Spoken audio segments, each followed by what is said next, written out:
47 minutos pasan de las 7 de la mañana en todo el país y está aquí en la cabina de Radio Panamá el presidente del partido Otro Camino Panamá, el señor Ricardo Lombana. Ricardo, buenos días, bienvenido. Buenos días, Leonardo Greenspan, a Chema Torrijos, Manolo. Saludos, Ricardo. Y a toda la audiencia de Radio Panamá. Un gusto estar aquí. El gusto es nuestro verlo por estas instalaciones, por esta cabina de radio, por este estudio de televisión ya, porque estamos en vivo en YouTube y en el canal 150 de Tigo de Bocas TV en la mañana y en la noche. Arranca la escuela, arranca la jornada estudiantil. ¿Cómo ves este inicio de clases? Bueno, creo que por lo menos hay un ambiente de mayor tranquilidad. Eso tengo que aceptarlo y decirlo. He visto las quejas de siempre, los reclamos de siempre, tanto de parte de padres de familia como de parte de docentes e incluso estudiantes que escuchaba esta mañana temprano mientras escuchaba en la radio.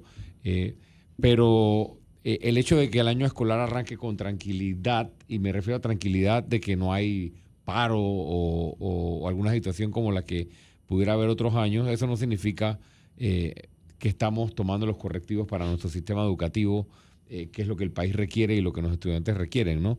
Creo que hay que esperar que avance el año escolar y poder tener las evaluaciones, que son las que realmente indican si el sistema educativo está prosperando o está dando los pasos que necesita dar para formar de manera equitativa a los jóvenes panameños. Esta formación de la que hablamos equitativa de los jóvenes panameños es un mal de nunca acabar. Y me refiero a que ciclo tras ciclo, año tras año, volvemos a los mismos problemas.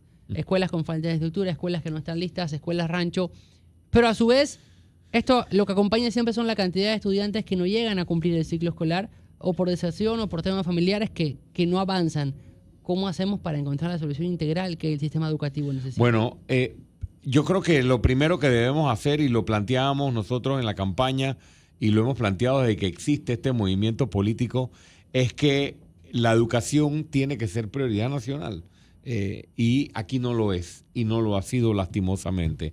Y no hablo solo en términos presupuestarios, sino en términos de compromiso desde la cabeza, desde el Ejecutivo, porque hemos hecho pactos, hemos hecho consejos, hemos hecho concertaciones, hemos hecho todo tipo de planes consensuados a 20, a 15, a 30 años para reformar el sistema educativo, y todos esos planes siguen en una gaveta que ya no sé cuántos planes más vamos a meter. Entonces, sí, suena muy bonito cuando uno escucha a un presidente, a un ministro hablar de la transformación de la educación, pero no es prioridad nacional y no lo está.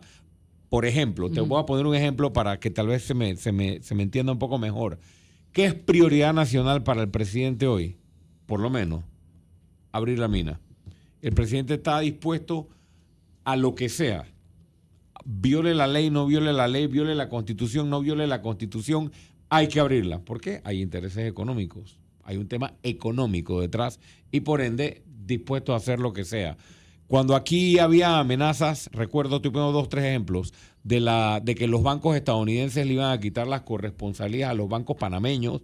Aquí la presidencia de la República, este presidente no, gobierno anterior, se organizó rápidamente, se nombró una comisión, esa comisión fue a Europa, en las listas negras, se abordó el problema y el problema se arregló, o al menos se tomaron medidas para arreglarlo. Era prioridad, habían intereses económicos de por medio.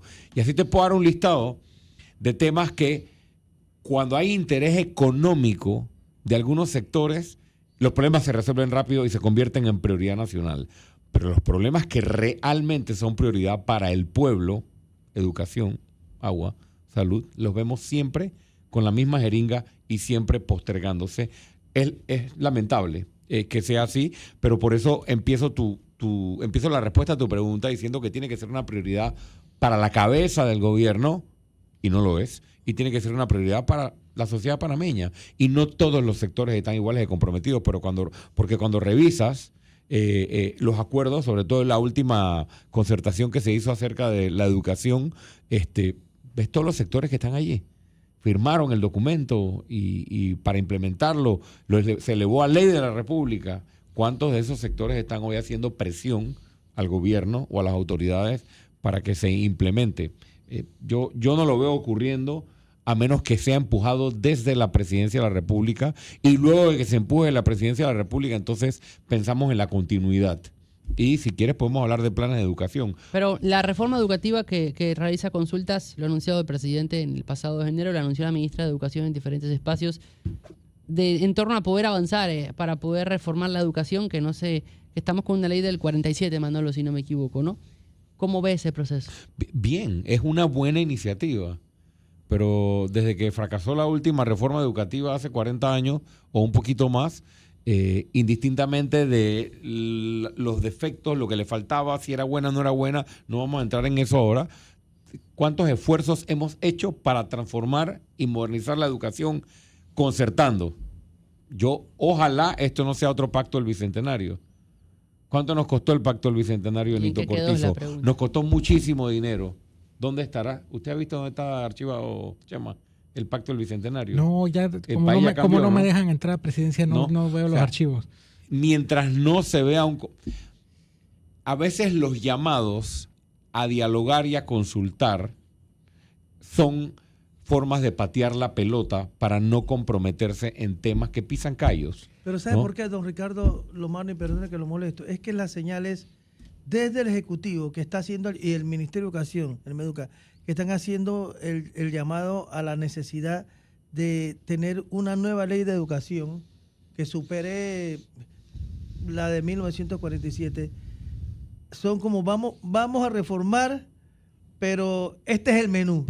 Vamos a reformar, pero a partir de lo que yo diga, vamos a reformar, y puede ser que yo esté equivocado en la percepción, pero yo percibo que no es un puente de consenso, sino pareciera, puedo estar equivocado, que yo lo veo como una imposición.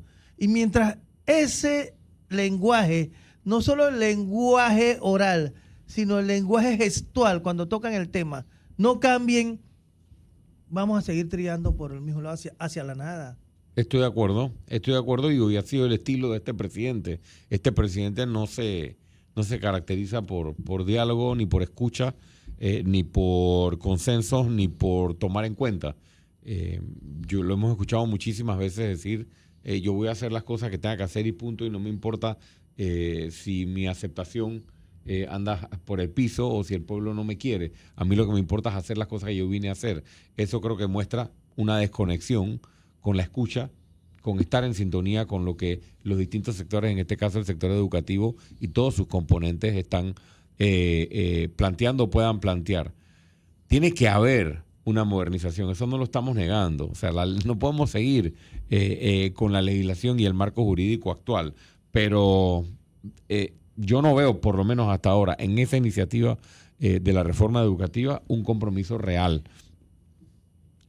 Todos sabemos, o la gran mayoría, creo, tiene claro eso, que hay que meterle la mano a la educación, que hay que reformar, pero desde la perspectiva de otro camino, ¿cómo se debe hacer? Porque el problema se conoce, pero ¿cuál debería ser la estrategia o cuál sería el método de otro camino? Ok, primero un comentario político, que siempre lo he planteado por delante. Para poder tener la autoridad moral de transformar la educación, tienes que llegar a gobierno sin hacer pactos con los corruptos políticos que tienen secuestrado el sistema político, el sistema educativo de hace muchos años. Okay. Entonces, yo me he sentado en esta mesa por muchos años, desde que inició este movimiento hace 9 años, hablando precisamente de no hacer pactos con la corruptela, porque si haces pactos con la corruptela, te comprometes en tu capacidad de luego ejecutar. Entonces, ¿cuál ha sido el principal bloqueo para poder transformar la educación? Es la injerencia de la política partidista y de los intereses partidistas dentro del sistema, incluso teniendo injerencia en los concursos que no deben ser por influencia política, sino por mérito. Y pregúntele usted a miles de docentes a nivel nacional que no han sido seleccionados o beneficiados por el dedo político. Entonces, lo primero es que tienes que tener la autoridad moral de poder llegar al gobierno sin decir, bueno, mis aliados son los que tienen secuestrados el sistema. Y yo creo que eso es parte de lo que pasa con este gobierno particularmente y gobiernos anteriores también. Dicho eso, hay varios pilares, pero hay que empezar por la transformación de la formación de los docentes. Siempre hemos planteado ese como el punto de partida. la educación no la vas a transformar regalando computadoras, regalando tablets, Es lo que estamos hablando. ni pintando las escuelas, ni acondicionándolas bien. Todo eso es importante, pero si no empiezas por lo que debes, que es que nuestros docentes que trabajan con las uñas, que se forman a veces con currícula de hace 30, 40 años, no tengan la mejor formación posible. Y para ello hemos planteado desde el inicio de nuestro proyecto político la transformación de la Escuela Normal Juan Demóstenes Arosemena de Santiago en una de las instituciones más modernas de formación de docentes en América Latina. Y nosotros, para ese efecto, en su momento habíamos contactado a embajadas y a estados que en América Latina, no en Finlandia, ni en Dinamarca, ni en Suiza, que son muy buenos modelos. Aquí, ¿cuáles son los mejores sistemas educativos de la región? Con sus virtudes y defectos, el uruguayo, el costarricense, son los dos mejores evaluados o dos de los mejores evaluados casi siempre en las mediciones que se hacen. Vamos a ver qué están haciendo. La formación docente está en el primer nivel o en el primer punto de inicio. Habíamos conversado con universidades, incluso instituciones académicas que estaban dispuestas a venir a formar, no a dar clases, porque eso genera aquí, choque o discusión, a formar a nuestros formadores.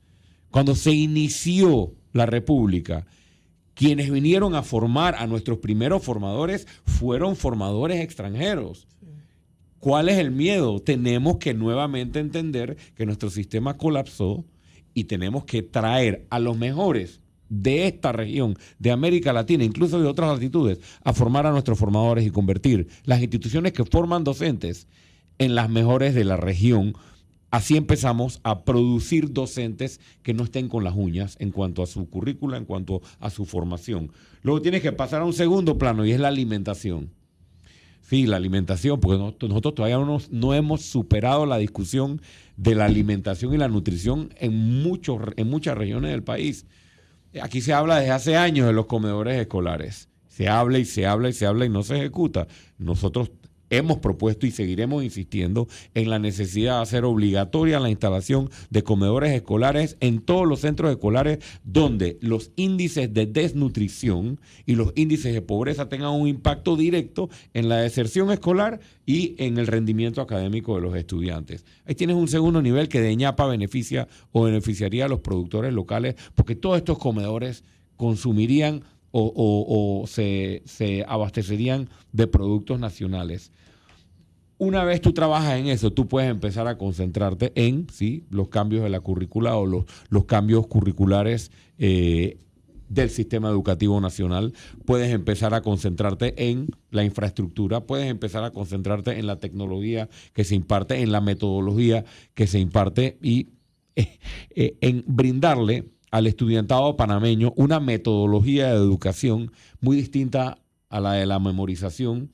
Y yo creo que aquí entramos en la discusión más sabrosa de la educación, y es que tenemos que entender que con el Internet, con las redes sociales, con la inteligencia artificial, nosotros no podemos seguir con el mismo modelo educativo de la memorización y tenemos que pasar al sistema educativo que promueve el pensamiento crítico, el análisis, la resolución de problemas y los principios de valores, sobre todo en las primeras fases de la educación. Sé que hay mucho más, pero ahí están los principales pilares con los que nosotros consideramos el sistema empieza a darle la vuelta y ver resultados en 10, 15, 20 años. Hace un rato escuchábamos a la ministra Molinar, ya a su salida de José Agustín Arango, hablando de que este año iban a impulsar el ser bueno, el hacer bien.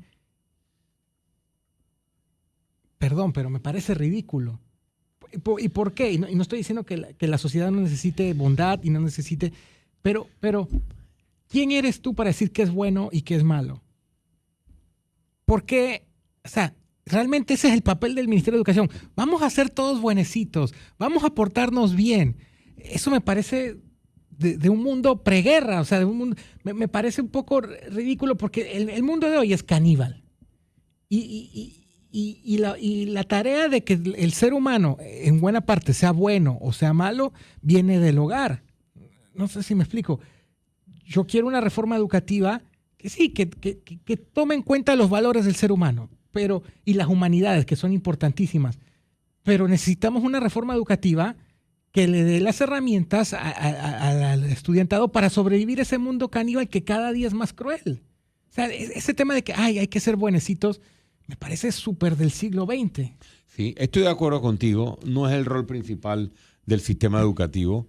Creo que tenemos que enfocarnos mucho más. Hay modelos como el japonés, por ejemplo, que en las primeras etapas, en las primeras instancias, ataca principios. No tienes que ser buenecito, no me refiero a eso, pero hay ciertos valores de convivencia importantes: respeto, tolerancia, responsabilidad, disciplina. Esas cosas son importantes desde temprano, en vez de rellenar a los muchachos desde los 6, 7 años o incluso antes con ejercicios de memorización. Pero al escucharte también, Chema, no podemos dejar por fuera, yo sé que esto es difícil, pero no podemos dejar por fuera el tema de la autoridad moral, ¿no? Cuando tú eres gobierno, no me refiero a sino en general, a lo que ha pasado en el sistema político panameño. O sea, ¿con qué cara tú vas a hablarle a los estudiantes de que tengan buen comportamiento, de que sean buenos ciudadanos, de que se obedezcan las reglas, si el circo que estamos viendo en la televisión, en las redes, en todo, es que aquí lo que paga es la impunidad y aquí lo que paga es delinquir, aquí lo que paga es robarse 20 millones, devuelves 2 y te vas casa por cárcel? Entonces, tú le estarías pidiendo al sistema educativo, a los docentes, que hagan milagros o que vayan en línea contraria a lo que están viendo en la sociedad. Entonces,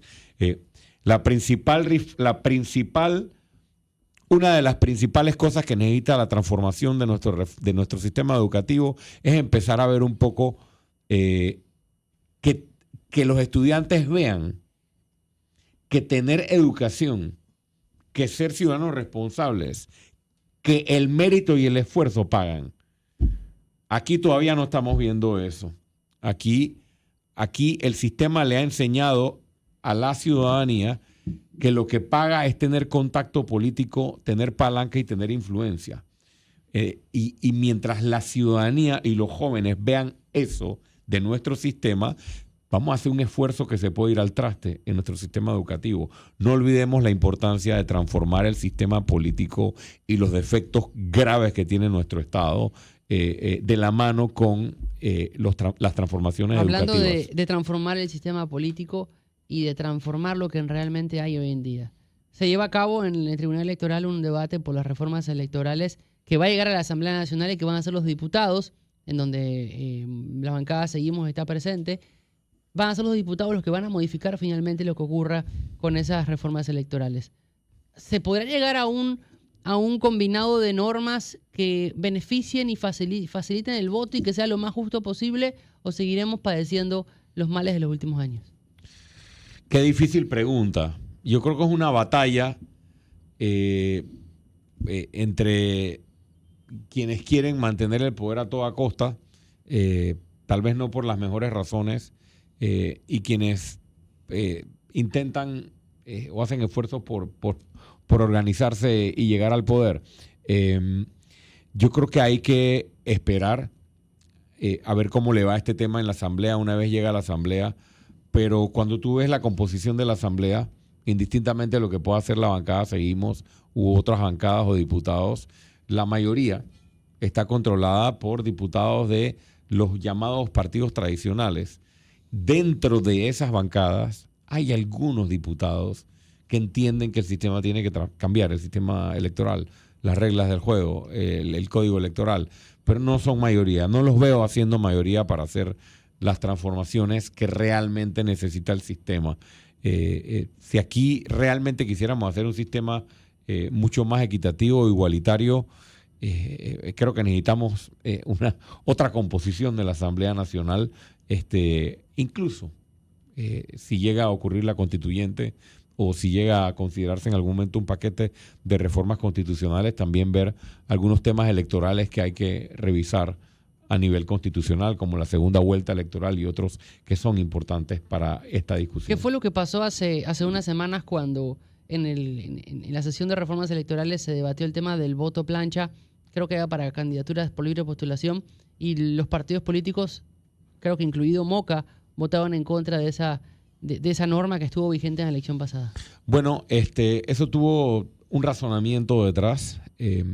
Moca, bueno, se dijeron muchas cosas que no eran ciertas, como por ejemplo que Moca se había alineado con la propuesta del PRD. Esa no fue una propuesta del PRD. O sea, Moca llevó su propuesta al Tribunal Electoral, a la mesa de reformas electorales, y era una propuesta que iba en la dirección de dar participación equitativa. Lastimosamente, también hay mayorías en la composición de la Comisión de Reformas Electorales y Moca votó como consideraba correcto votar. Hay dos formas de participar electoralmente y a mí nadie me vaya a cuento con eso porque ya yo he participado de las dos maneras. Tú puedes participar individualmente por la libre postulación, que es una participación individual, que la han distorsionado a un mixto de colectivo individual sin ser partido. Entonces, hay dos formas de participar, según nuestra Constitución, individualmente o colectivamente. Y yo creo que tú tienes que tomar la decisión de si quieres participar individualmente o quieres participar colectivamente. Si participas individualmente, que se te apliquen las reglas que hay para la libre postulación de la participación individual. Pero si quieres hacer listas o quieres promover o actuar políticamente y participar políticamente teniendo algunos de los beneficios de los colectivos partidistas o los colectivos políticos, pero sin tener las mismas obligaciones, como por ejemplo en rendición de cuentas y muchas otras, yo creo que entonces si aprobáramos esas listas, que dicho sea de paso, a mí me las rechazaron en el 2019, cuando se las solicitamos al Tribunal Electoral, yo creo que estaríamos dándole ventajas incluso a otros por encima de partidos políticos que hemos hecho el esfuerzo de organizarnos. Así que eso fue lo que pasó.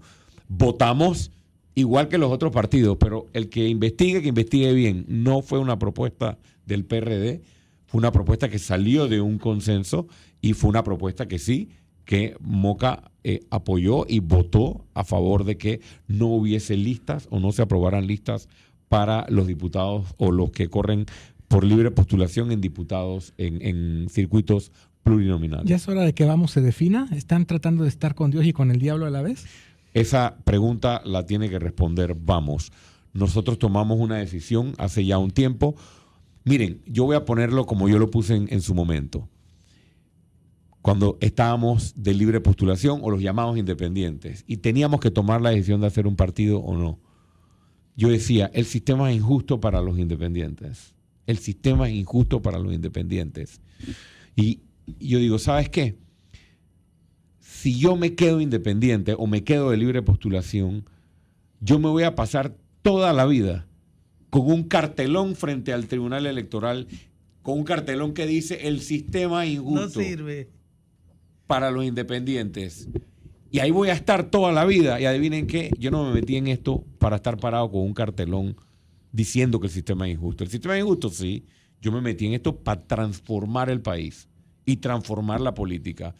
Y tuvimos la valentía, la responsabilidad en medio de la pandemia y en medio de una realidad nacional de que nadie quería los partidos, decir, nosotros podemos hacer un partido diferente. Y vamos a organizarnos como se debe. Entonces, tomamos una decisión, asumimos una responsabilidad. Y yo te pongo un ejemplo. Es muy fácil, si yo tengo una agrupación de gente que no es partido y de repente hay una figura que hace algo distinto a lo que yo digo. Lombana dijo que Chema Torrijos, que está en mi agrupación, por poner un ejemplo, tenía que votar de esta manera. Y Chema dice, pero ¿por qué tú me tienes que decir a mí cómo votar si somos independientes? Y Chema vota como quiere, como le dice su conciencia. Y yo le digo, te vas. Como pasó con el diputado Saldaña. Y yo digo, ¿te vas de dónde? ¿Sí? ¿De dónde te vas? Es muy fácil poder hacer política de esa manera. Tú te vas si no haces lo que yo digo. Es difícil, pero es lo responsable tener un colectivo donde la gente te cuestiona internamente tus actuaciones, tus decisiones y te toca crear consensos, hacer negociaciones y hacer acuerdos internos. Entonces, Es la experiencia que nosotros hemos vivido, y la decisión que tengan que tomar otras agrupaciones son decisiones de esas otras agrupaciones. Pero habiendo yo sido candidato por la libre, habiendo enfrentado las injusticias del sistema, habiendo tratado de cambiar las normas y luego habiendo decidido crear un partido político y estar donde estamos hoy, yo te digo que con total responsabilidad que hay dos formas de participar: como individuo o como colectivo, pero no como híbrido. Si queremos participación híbrida o participación distinta, vamos a reformar la Constitución. Moca propuso, cuando Nito Cortizo, que no resultó, pero Nito Cortizo intentó reformar la Constitución, nos acordamos todos de eso, y todo lo que se formó en el país, y la Comisión de Gobierno en su momento recibió propuestas de reforma constitucional. Ahí está, en los archivos, que la busquen, está en nuestra página. Ahí está la reforma de Moca, que Moca propuso para cambiar la Constitución. Y ahí está el artículo, como lo tiene la Constitución de Colombia. Dice, que eleva a los movimientos y les da categoría para que los movimientos que no sean partido puedan postular candidatos en todo el país y puedan ser como un mini partido político regional sin cumplir con los mismos requisitos de inscripción de cantidad de adherentes. Le da un ataque a los partidos políticos. ¿Cómo? En Panamá. Le daría un ataque a los partidos políticos. Claro que le daría, y por eso no las rechazaron. Porque el sistema como está les sirve para ellos seguirse sosteniendo. Por supuesto, pero por supuesto que sí. Ey. Y por otro lado, yo te voy a decir una cosa. Nosotros hemos aprendido lecciones también, ¿no? de los torneos electorales y de nuestro recorrido electoral. Y créanme que las decisiones que tomamos las tomamos basadas en las experiencias que hemos tenido, en lo que hemos ido aprendiendo. Moca, el movimiento Otro Camino, creo que todo el país ha visto que los diputados que tenemos en la Asamblea Nacional, por más que son Moca, son independientes de criterio, porque en más de 1, 2, 3, 4 ocasiones han tenido votos y decisiones distintas, incluso algunas contrarias a las que tiene el presidente del partido, que soy yo, y los he contrariado y hemos tenido diferencias de criterio públicamente. A mí eso me suena a democracia, ¿no? Y me suena a respeto a la autonomía y a la voluntad de cada quien. El presidente de la República habló, lo que usted acaba de mencionar, en enero, de reformas a la Constitución, siguiendo la línea y los pasos del abogado Miguel Antonio Bernal en torno a la constituyente que le está impulsando desde que inició este gobierno como deseo presidencial. ¿Hay tiempo para eso? ¿Se debe hacer en este momento? Yo soy de los que piensa que no hay que esperar el momento preciso. La constituyente es una propuesta de transformación del Estado panameño, del sistema político y de muchos otros aspectos que Moca hizo o que nosotros hicimos desde que estábamos por la libre. Hace 9 años, el que lee los primeros documentos de propuesta del movimiento Otro Camino Panamá, entonces Movimiento Ciudadano, ahí estaba la constituyente de primer punto para transformar el sistema político panameño. Entonces, yo no creo que haya un momento indicado o no. Lo que ha faltado es la voluntad. Si el presidente Mulino tiene la voluntad de impulsar un proceso constituyente real y no aquí está lo que quiero que aprueben y punto, como decía Manolo hace un rato, nosotros lo vemos con buenos ojos si es un ejercicio constituyente abierto y real. Y vamos a participar. Y vamos a presentar nuestros candidatos y vamos a presentar nuestras propuestas como la de la segunda vuelta electoral, por ejemplo, que hubiese cambiado muchas realidades políticas en las últimas elecciones si existiera.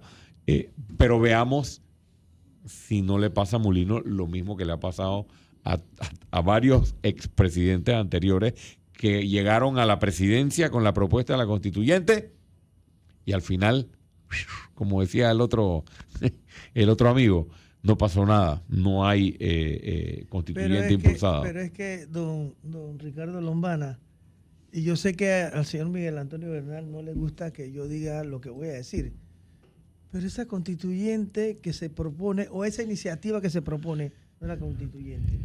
Esa iniciativa que se está proponiendo y que lidera, que es la iniciativa del gobierno, que lidera el señor Miguel Antonio Bernal, no es más que un distractivo.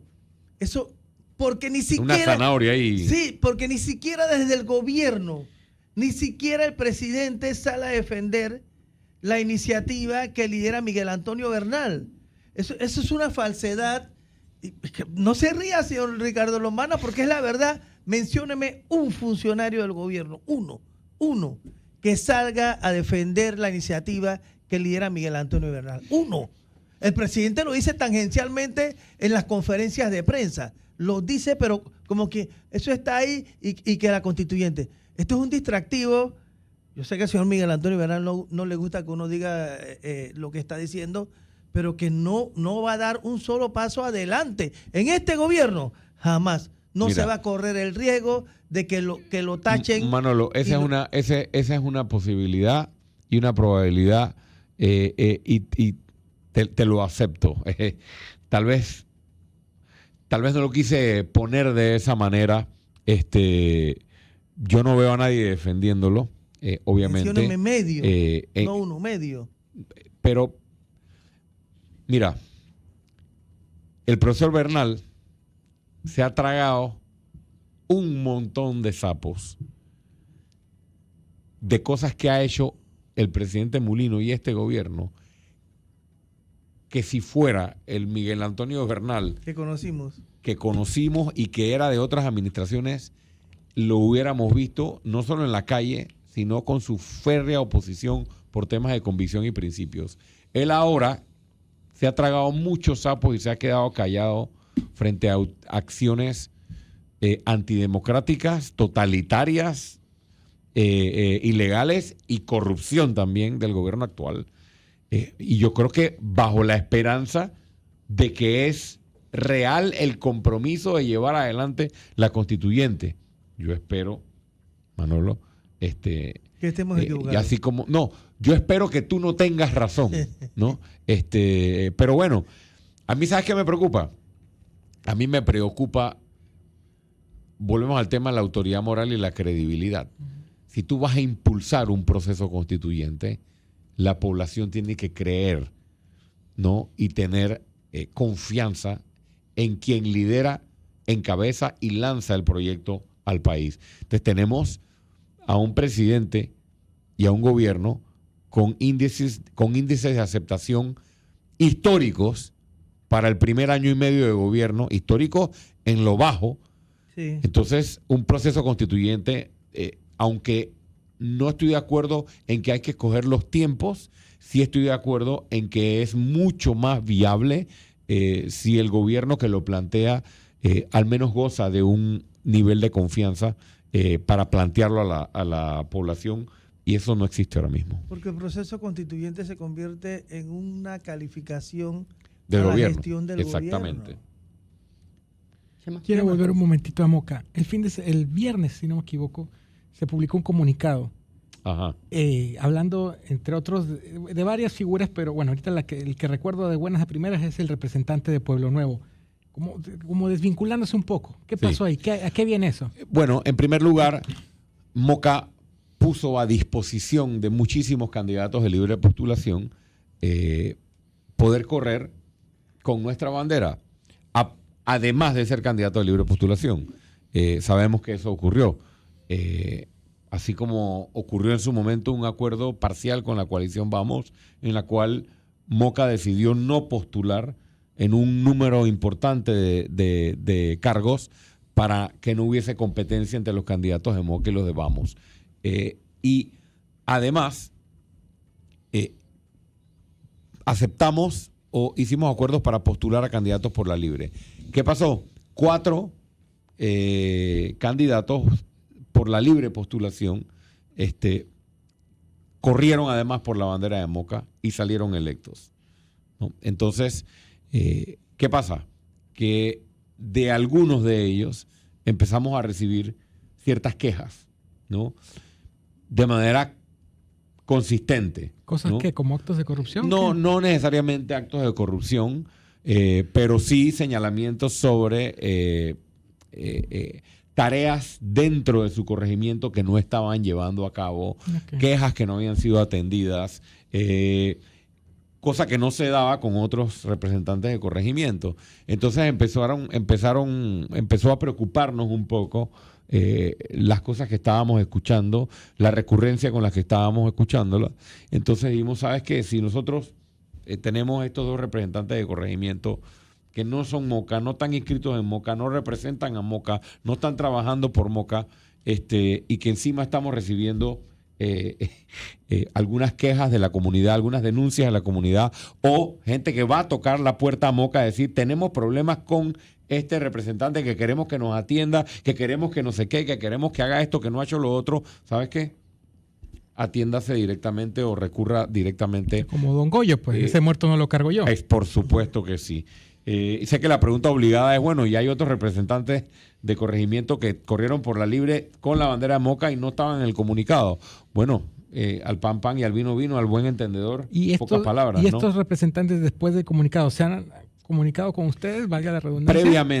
Previamente nos hemos comunicado y ellos sabían un poco que venía esto. No que venía tal vez el comunicado textual, pero sí les habíamos dicho pues que Moca como partido, no porque Lombana dijo, Moca como partido en su junta directiva tomó una decisión de desvincularse, sí, o dejar claro ante la ciudadanía que no son Moca.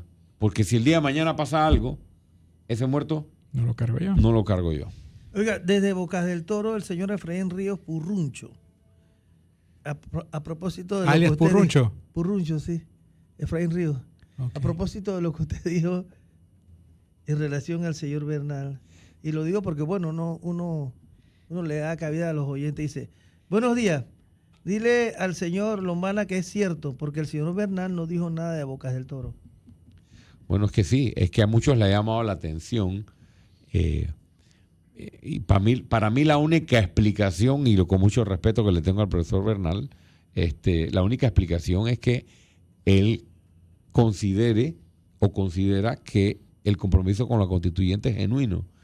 Y está la zanahoria ahí y bueno, y viene la constituyente y se va a poder transformar el sistema, y finalmente una persona como él, que ha promovido el ejercicio constituyente Desde siempre. desde siempre, va a poder ver esa realidad ocurriendo y tal vez cree y confía en eso. Por eso digo, ojalá no tenga razón, Manolo, en el tema de que lo están haciendo deliberadamente para distraer. Yo no creo que sea deliberadamente para distraer. Yo creo que es una carta que el presidente Mulino va a decidir si la usa o no la usa, dependiendo de cómo esté la situación del país.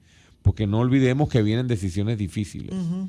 Y las constituyentes no solamente surgen en momentos en que hay consensos nacionales para transformar el sistema. Las constituyentes En también son crisis. cartas que presidentes lanzan en situaciones de crisis nacional para, como quien dice, apretar el botón, borrón y cuenta nueva, y replanteamos el juego. El tema portuario. Ajá. ¿Cómo se ve desde la perspectiva de Moca? ¿Cómo todo esto que ha ocurrido en los últimos 15 días es analizado por el movimiento Otro Camino? Bueno, nosotros consideramos, y quiero decir esto de plano, que el sector marítimo y el sector portuario y logístico son esencialmente estratégicos para el desarrollo de la República de Panamá. Nosotros siempre hemos planteado en nuestra propuesta económica que el sector portuario, marítimo y logístico, así como el sector turismo, son y tienen que ser, y Panamá está llamado a que esos dos sectores sean el motor de nuestra estrategia de desarrollo nacional. Y obviamente podemos hablar después de la importancia del sector agropecuario y otros más que sostienen obviamente soberanía, seguridad alimentaria y demás. Dicho eso, para mí es lamentable que algo tan importante se maneje como se está manejando, ¿no? Yo he sido opositor y fui opositor a la concesión de Panama Ports. Eso es sabido por la ciudadanía panameña. Tuve muchos años denunciando corrupción detrás de dicha concesión presentamos acciones. Todo lo que argumentó el Contralor Bolo Flores ahora fue argumentado en su momento por Ricardo Lombana y por otros ciudadanos y por grupos de ciudadanos que fuimos a la Contraloría, que fuimos al Ministerio Público, que fuimos al MEF, que fuimos a la Autoridad Marítima. Además denunciamos la prórroga del contrato. Entonces, está consignada en la historia política reciente nuestra postura. Qué lástima que la concesión finalmente se tumbe por un fallo que se da por presión de los Estados Unidos. Sí. Eso no hay que maquillarlo. O sea, a mí me da risa. Yo sé que el presidente no le queda de otra, pero me da risa hablar de que no, que el Estado de Derecho y que el... ¿Qué Estado de Derecho de qué? Ojalá Panamá fuera un Estado de Derecho. El fallo salió porque los gringos presionaron. Punto. Esa es la realidad. Entonces partamos de la realidad. ¿Eso significa que la concesión no era corrupta, que no había que cambiarla, que no sé? Bueno, entonces vamos a esa discusión. Bueno, finalmente se eliminó una concesión que debía eliminarse por muchos factores, ¿no? Con un fallo de inconstitucionalidad. Tenemos que atender un tema constitucional, de sistema político, para que nuestra Corte Suprema o para que Panamá no siga siendo un sistema que actúa y mueve sus órganos del Estado de acuerdo a intereses foráneos. Pero ese es otro problema. Ahora, ¿cómo arreglamos el problema de los puertos? No puede ser quítate tú para ponerme yo. O sea, si vamos a seguir colocando a Panamá en el centro de un conflicto geopolítico o de una tensión geopolítica y eliminando una concesión por sus vínculos o conexiones con un país, y luego entonces dándole paso o darle paso sin licitación y por dedo a otros operadores, me preocupa que sea quítate tú para ponerme yo, número uno. Número dos, debería haber una licitación internacional para la administración y la operación de ambos puertos. Debería haber una discusión nacional, bueno, no de todo el país obviamente, pero sí es verdad que Panamá tiene que modificar el sistema mediante el cual operan los puertos. Queremos revisar el sistema de la concesión y de las regalías o de los porcentajes. Queremos modificar eso al Estado dueño de la empresa que maneja la concesión o al menos accionista. si tenemos la capacidad de manejar los puertos. Accionista. Si la SAPI la tiene. 100% por panameños. Sí, claro. Actualmente yo pienso que no. Yo pienso que en una transición a un nivel de años tal vez, pero inmediatamente entrando a operación 100% panameña, con empresas panameñas o con concesionarios panameños y con administración como la que tuvimos anteriormente, yo creo que eso está para debate. Si es la autoridad del Canal de Panamá, yo creo que también podríamos darle un término o unos años para entrar en esa discusión, porque por más que el canal o la autoridad del Canal de Panamá haya demostrado una gran responsabilidad y resultados positivos en el manejo del canal, no es lo mismo el manejo y la administración del canal que el manejo de los puertos. Pero volviendo al punto y para concluir, que generemos una discusión acerca de si queremos seguir manejando esto por concesión o manejándolo por el pago de regalías o el pago de un porcentaje a veces irrisorio que entra en el fisco, y revisemos modelos como el de Singapur, donde se le saca mucho más provecho económico a estas concesiones o a la posición privilegiada que tiene Panamá, que es nuestro principal activo. Y termino diciendo que sobre este tema, que lo importante aquí es que el modelo de administración y operación de nuestros puertos debe generarle a los panameños el mayor beneficio económico posible. Y no se lo estaba generando, y esperemos que de estas decisiones que se están tomando ahora mismo, pues no salgamos trasquilados o no salgamos con porcentajes similares a los ya previstos. Y no puedo dejar de mencionar el tema de la corrupción. Este tema yo nunca lo voy a abandonar. Por ahí le preguntaron a alguien, no recuerdo a qué ministro fue, oiga, pero esta concesión siempre estuvo manchada y marcada por corrupción. Y tú hiciste un par de preguntas interesantes al ingeniero Alemán Subieta. Chema, yo vi las preguntas y escuché las respuestas también. Chema es nuestra arma Y secreta. un ministro, que no recuerdo cuál fue, honestamente no recuerdo cuál fue, dijo, bueno, sobre toda la corrupción o sobre todo el tema anterior, el presidente Mulino está mirando hacia adelante. Pero es que ha sido el discurso de Mulino, que No, no yo, mira bueno, por el está retrovisor. bien, pues. Yo entiendo eso. ¿Y el procurador? El procurador también está viendo para adelante. Pero es que es O sea, preciso cubrir con un velo el pasado del Calvario y la Cruz. Gracias. Si nosotros seguimos creyendo que cambiando de concesionario, que cambiando de figurita y no investigando los enormes desfalcos panameños y seguimos cubriendo el pasado, Calvario y la Cruz, con el manto de Lo impunidad, sacó de base, Chema. y con el manto de impunidad seguiremos cometiendo los mismos errores para el futuro. Eso parece que no lo entienden quienes administran el país y que creen que esto es simplemente, bueno, ya pasemos la página. Si no se combate la impunidad, no podrá haber desarrollo económico sostenible. Una cosa no viene sin la otra. Esto no es una empresa, esto es un país. Ricardo, gracias por estos minutos en Radio Panamá. Ojalá podamos seguir conversando de este y otros temas. Y estamos al tanto de cómo avanza el movimiento Otro Camino y todos los detalles que lleven a cabo. Gracias a ustedes por el espacio.